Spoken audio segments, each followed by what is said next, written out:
Une BD sans ordinateur. L'auteur Steph a choisi le pinceau comme outil de création. Le travail sur cette bande dessinée était un peu particulier parce que je n'ai pas travaillé en planche comme on fait habituellement, mais j'ai travaillé les dessins séparément.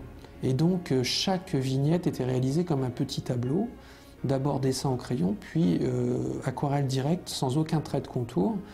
Et donc, technique assez risquée, il faut l'avouer. Comme au cinéma, chaque cadrage de cette BD a été défini par avance dans un storyboard consacré au compositeur Tchaïkovski.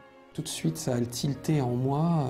J'ai eu envie de faire une bande dessinée sur Tchaïkovski, un compositeur que j'écoute depuis que j'ai 14 ans. Donc, c'est une vieille histoire. L'aquarelle, la bande dessinée et la musique. Trois choses qu'on pouvait réunir dans ce projet, donc c'est ça qui m'a intéressé. Exigeant, Steph l'est depuis ses premiers coups de crayon à 14 ans.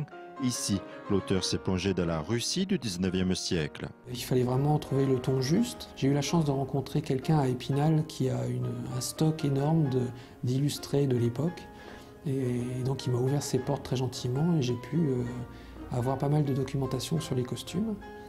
Et puis après, il y a aussi pas mal de recherches sur Internet pour trouver les bons éléments, les calèches, les théâtres, enfin tous les objets en fait de la vie quotidienne également.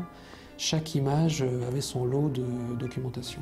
Cette BD a une autre particularité puisqu'elle intègre 2 CD audio. Celle-ci est d'ailleurs disponible chez les disquaires et les libraires. On voit les deux en fait, des BD-philes y aller pour la présence des disques et parfois des amateurs de disques qui viennent et qui sont amenés à lire les BD présentes. Ils marchent peut-être plus dans les grandes surfaces culturelles, ça c'est ce qu'on constate. On a parfois rencontré quelques succès de librairie, donc j'espère que Tchaïkovski rencontrera le même succès. Comme l'an passé, l'auteur Steph rencontrera son public à l'occasion de Saint-Part aux Livres qui se déroule ce week-end.